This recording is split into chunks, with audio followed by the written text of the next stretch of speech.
സുറിയാനി സഭ എന്തുകൊണ്ട് മരിച്ചുപോയവർക്ക് വേണ്ടി പ്രാർത്ഥിക്കുന്നു?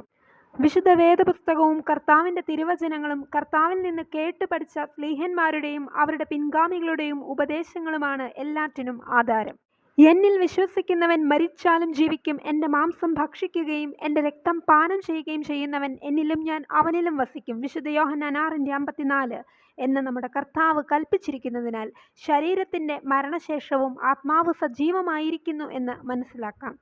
ദൈവമോ മരിച്ചവരുടെ ദൈവമല്ല, ജീവനുള്ളവരുടെ ദൈവമത്രേ. എല്ലാവരും അവന് ജീവിച്ചിരിക്കുന്നുവല്ലോ. വിശുദ്ധ ലൂക്കോസ് 20:38 എന്ന് നമ്മുടെ കർത്താവ് കൽപ്പിച്ചിരിക്കുന്നു. അതിനാൽ വിശുദ്ധ സഭ തിരുവചനപ്രകാരവും പരേതരുടെ ആത്മാക്കൾ സജീവമായിരിക്കുന്നുവെന്ന് പഠിപ്പിക്കുന്നു. മരിച്ചവരും മൗനതയിൽ ഇരിക്കുന്നവരും ആരും യഹോവയെ സ്തുതിക്കുന്നില്ല. എന്നാൽ നാമോ ഇന്നു മുതൽ എന്നേക്കും യഹോവയെ വാഴ്ത്തും. എന്നേക്കും എന്ന് പറയുന്നതിനാൽ മരണശേഷവും യഹോവയെ വാഴ്ത്തുമെന്ന് അർത്ഥമാണല്ലോ. മരണം ഇവിടെ ഉദ്ദേശിക്കുന്നത് പാപത്തിൽ മരിച്ചവരെ മാത്രമാണ്.